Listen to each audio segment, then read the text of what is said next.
show that tackles the big issues affecting the BVI and the rest of the Caribbean. Searches for answers to today's big questions and gives viewers a unique perspective on developing stories. Follow the big story with me, Kathy Richards, only on GTV.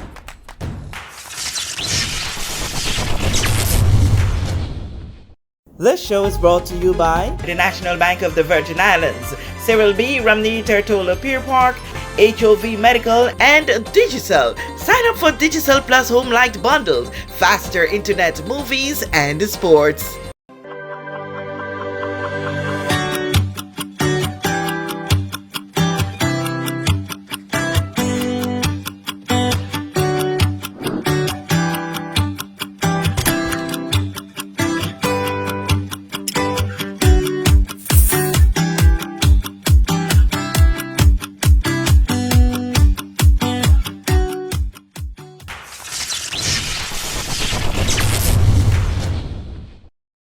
This is a big story. I'm Kathy Richards. I want to thank you so much for joining us for this edition. In studio with me is from the Department of Disaster Management, Mr. Jasen Penn, and he is here for the very important cause because we tend not to remember that we are in that period, the hurricane season. Jasen, it's a pleasure having you here. I mean, we keep doing this as often as we can, and we should have done this much earlier for this season, but we are here now.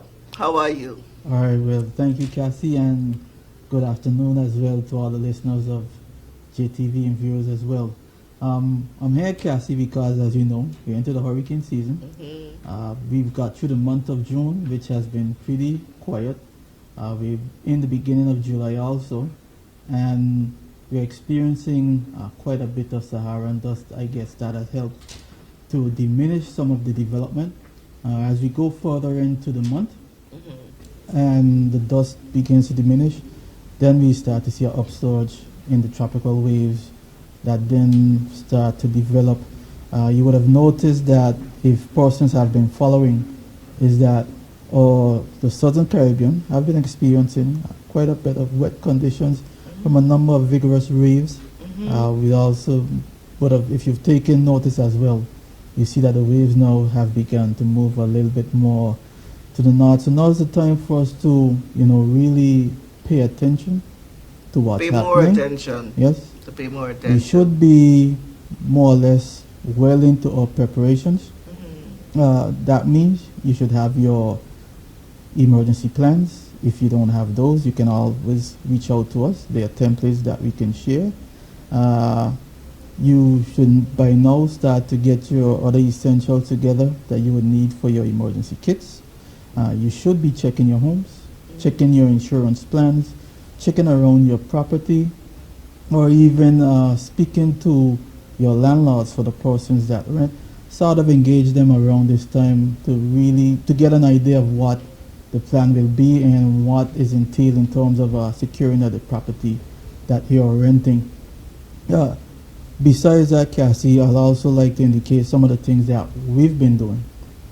We would have, earlier in the month of June, we would have had a National Disaster Management Council meeting, which would have been chaired by the governor, co-chaired by the premier, and that would have brought the various agencies, stakeholders together to discuss in terms of readiness action, as well as action points or other corrective actions that we will need to expedite going in to the season. Some of those things, of course, would include, the clearing of guts, the other mitigative efforts when it comes to government buildings, government resources, understanding what type of logistics will be needed with private operators, some of our NGOs, what we would need to be doing in terms of planning, other MOUs that we have signed with various service providers, various supermarkets and so forth. Usually around that time, these are the discussions that come up, and those are some of the things that government has been doing from their standpoint. And looking at it too as well from I would say from a broader perspective in terms of insurance. You would have had the CRIF, which is a type of insurance that typically the government does have in terms of any catastrophic damage that they would have used for coverage on the territory, and that would cover not just hurricanes, but earthquakes and floods. Now, from a department standpoint, what we've been doing, the shelters have been checked. Okay. That particular listing has already been made public. We're working on the listing for the marine shelters. We would have began checking a number of our systems as well. We would have also been checking on our alternative locations, which based on our current location, there's also backups to the building that we use. So we would have been checking on our alternative location in the event we were to be activated or we needed to use the NEOC. We would have an alternative site to go through. So we have for all 4 islands. We have shelters on all the islands. Yes, there are shelters on all 4 islands. If individuals were to look at the listings, it would show you the shelters based on categories. There's primary, secondary, tertiary, and there's an actual verbiage indicating what each shelter represents, how it would be used, and what it entails. So it's just my reasoning here today again, Cassie, is just to remind persons we are still in a quiet phase. Now is the time for us to continue with our preparations or make our preparations. We haven't started. That's not just homeowners, but as business owners as well. Yeah. In terms of getting ready for the season, in the event these systems begin to start to pick up rapidly. Awesome. But most recently, we seem to be falling into the spangs of the Trump mania, as some people would want to call it. There has been really, really great concerns as to the recent notice that persons really were alerted of us being the Caribbean or some parts of the Caribbean being shut off from certain services. I want you to explain that because I know people are very uncomfortable about that scenario there right now. And I'm glad you raised that, Cassie, because maybe as early as the beginning of the year, NOAA would have indicated that changes would have been coming in terms of some of their services, some of their staffing, based on what they saw coming out of the administration. This is actually one of such changes, where these microwave satellites will no longer be available to the Met community. These were satellites that were shared between the Ministry of Defense and NOAA, and the difference with these microwave type satellites, unlike the other satellites that they use, which do, I would say, capture an image of the colors and the different swirls that we tend to see on our computer screens and on our telephones as well. These particular satellites penetrated the core of the system, so it allowed them not just to see from the top, but allowed them to see the structural shape of the system, as well as be able to identify certain significant features. That being, some of these features enable forecasters to pinpoint the center of the system, be able to pinpoint the intensity, the speed, the movement. So it would have given them sort of like a bird's eye view of critical data in terms of decision makings that they would have to make as well. The particular satellites too also provided information for I think the reconnaissance aircrafts. They would have used them too, sort of to get an idea of the structure of the system and how they would penetrate. But without these particular type of satellites, what the challenge would mean to us and those that use them is that because this data is no longer available, the level of, I would say, the challenge of the degree of error within some of the forecasts, that of course will now increase, because without that critical information, they can be off by few miles, tens of miles. They may not be able to really identify exact means of intensification, speed. One of the things that they highlighted with these particular satellites as well is that even when it's nighttime, their ability to see certain things, certain data, unlike with some of the other satellites that they would not be able to pick up. And in a sense, what that means is that you can go sleep with a system being a tropical depression, and you could wake up in it being something a lot stronger, even a lot closer than what was anticipated. So what we've done, or what we've done over the years, we've maintained a number of different contracted sources that also provides that type of Met information to us as well. Antigua Met, also we rely on them. But they're part of the Caribbean too, so they depend too on the U.S. system. Right, I'm getting to that exactly. So even though that they rely on that particular system, there's still other satellites, there's still models, there's still information that they would need and that they would use. Okay, now, that is independent. Yes, that doesn't mean that the Met community could no longer forecast and look at and make forecasts based on the hurricanes or the tropical storms. It just means that they're in a position now where, because of the lack of key data, the error of these forecasts might be a little bit more higher than usual. But they still have that obligation and they still have that means, the capacity, to still provide hurricane type forecasts. What it would mean for us in the community that utilizes this information or receives this information from people like Antigua Met or the various Met agencies, is for us now, we'll have to be a little bit more vigilant. We'll have to prepare, I would say, a little bit more. A little bit. Your ratio in terms of a little bit is like 50% more than what we do right now. Well, we would have to prepare we'll have to prepare in a way that if you're going to prepare for a tropical storm, you prepare for a hurricane or even beyond. So your preparation would have to be a lot earlier, because if timing is off, if intensification is off by the slightest of margin, that makes a big difference. Remember, Hurricane Beryl, which set the record, that went from a tropical depression to a Category 4 hurricane in 48 hours. That's no span of 2 days.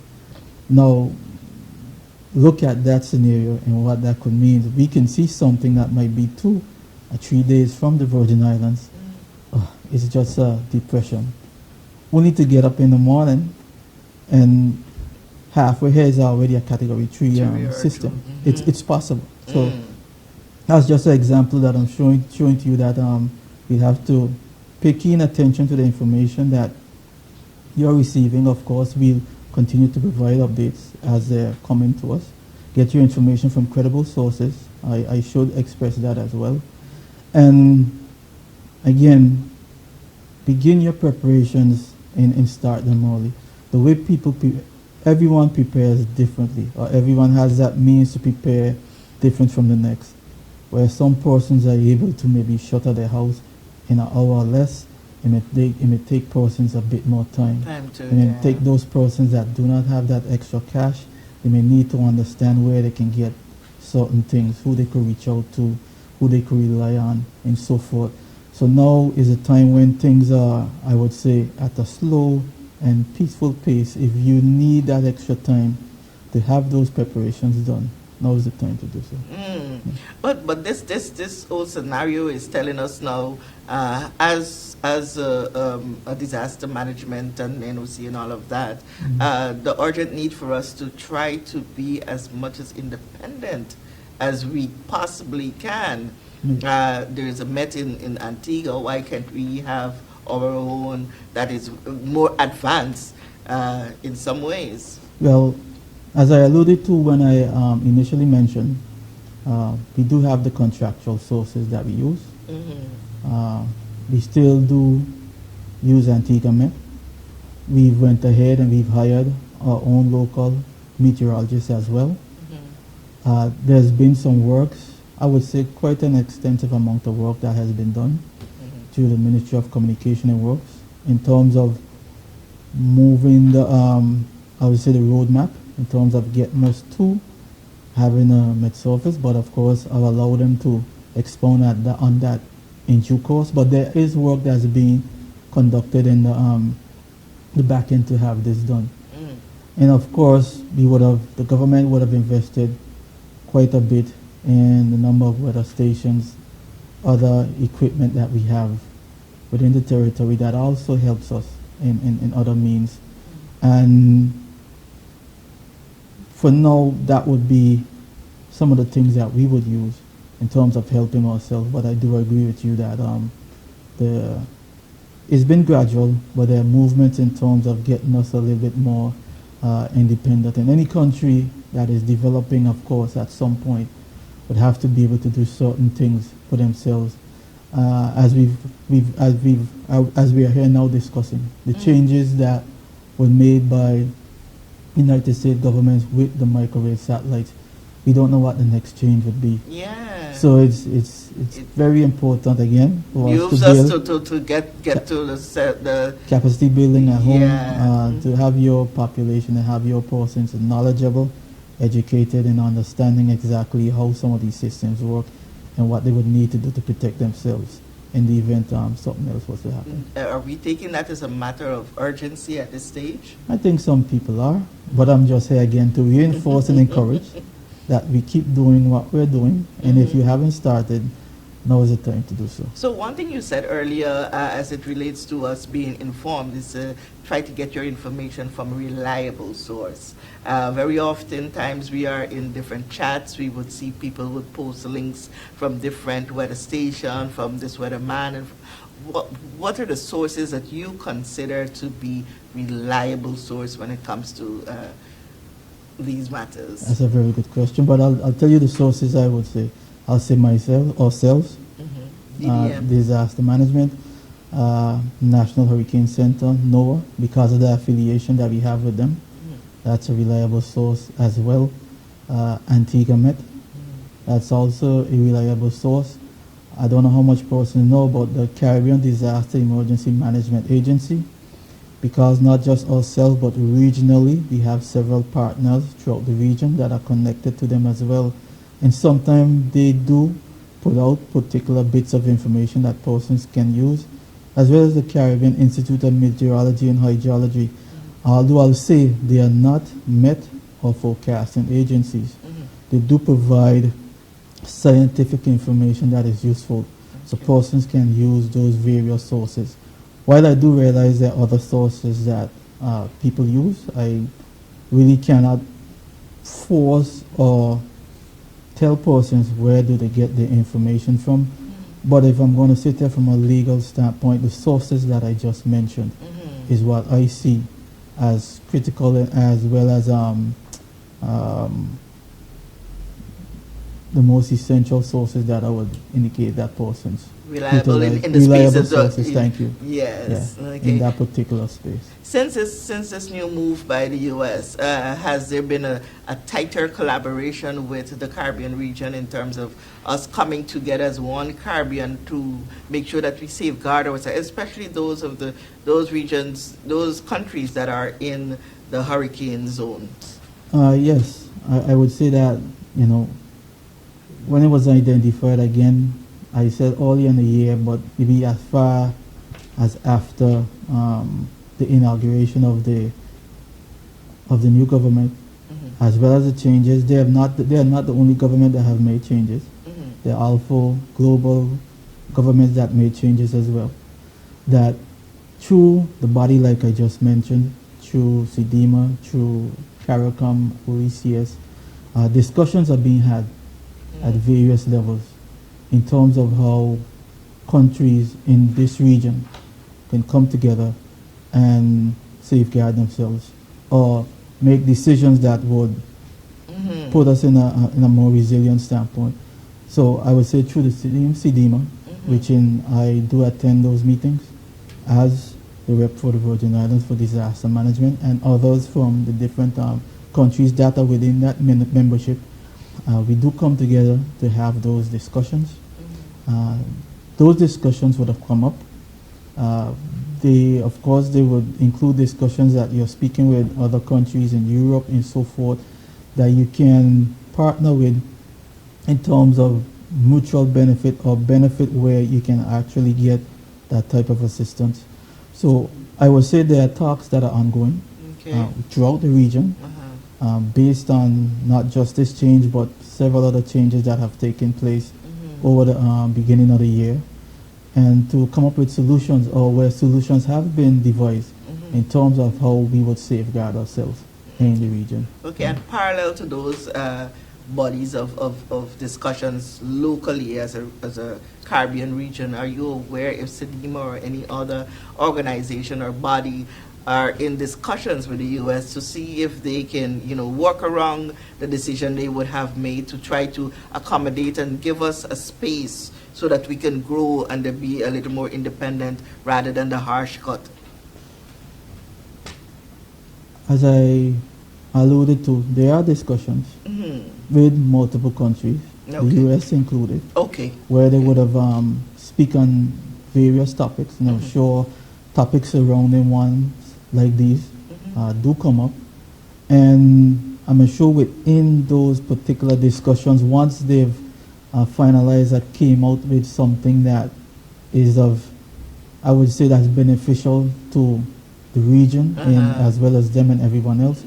I'm sure that information would be forthcoming, and then once it's solidified, then we'd be able to share a lot more in that regard. Okay, so your message to the people of the Virgin Islands is not to be fearful, because when we get to a place of being fearful, we can, make a lot of mistakes and not be prepared. So rather than be fearful, just be prepared. That's your message? Yeah, I think it is that we go along and prepare the way we should. As indicated, I would like you to prepare a little bit more. Yes. Based on the changes that you're seeing. But it's not a matter of us being all up in arms and fearful. But if we prepare and we have certain things in place, it puts us in a better position.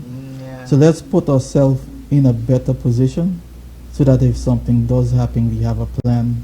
We know what the steps would be and how quickly we can recover and get things back to a semblance where all of us could continue living our lives as usual, or best as possible. As best as possible. Jasen, remind us how many storms we have forecasted for this season. For this season is a little bit down, 60% down. It's still considered an above normal prediction. So we have 17 named storms and 9 hurricanes, 3 major hurricanes. I think we would have had maybe 1 or 2 storms developing already.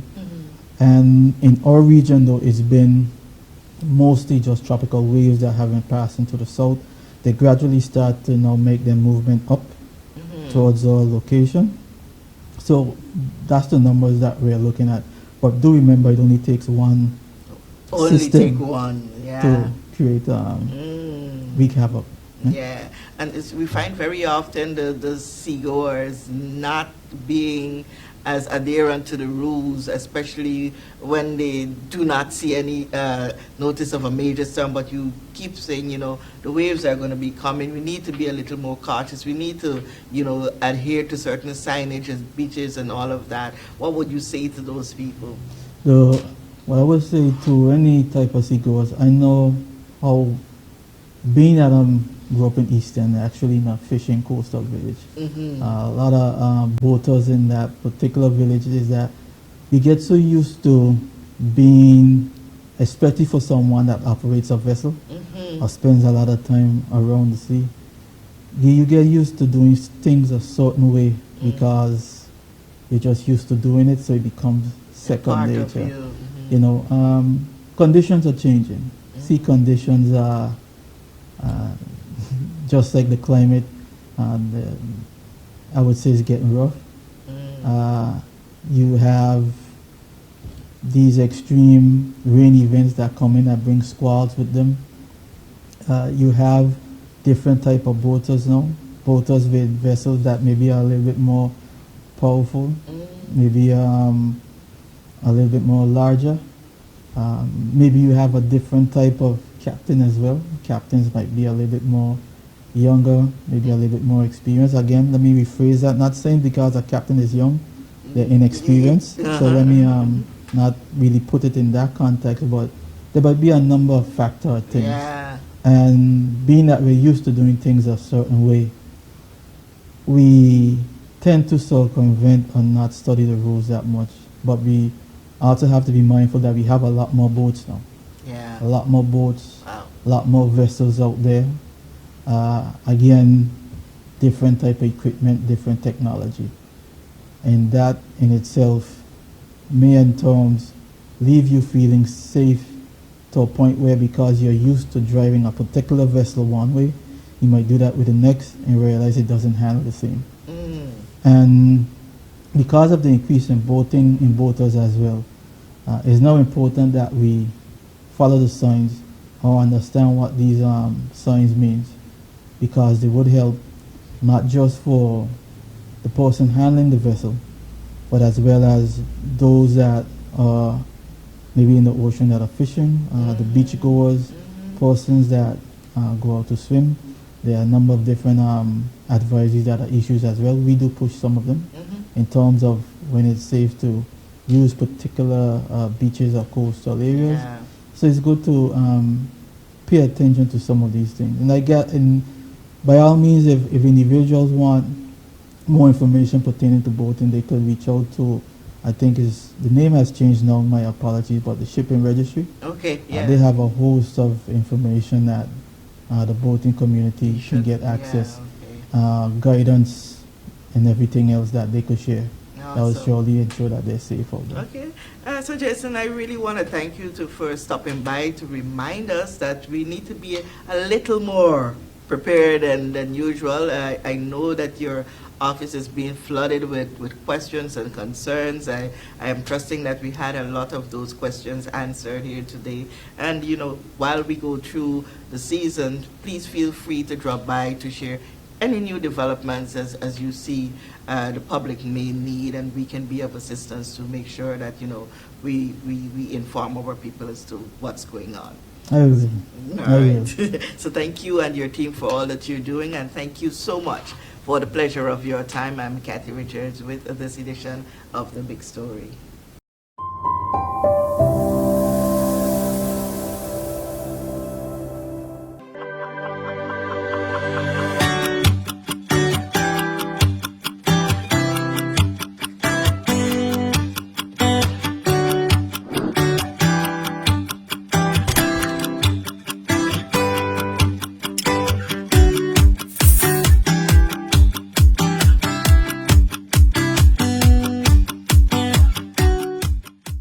Large and small corporations in the BVI can't be wrong. Bovi HR, a BVI-based integrated solution of employee timesheets, leave tracking, scheduling, employment letters, HR processes, pay slips, and tax reports, including NHI, Social Security, and Inland Revenue, will make your management of employees easier. While Bovi HR can cater to the needs of larger enterprises, it also works exceptionally well for small companies. To sign up, visit bovihr.com, that is BOVIHR.com, or call us at 342-9686.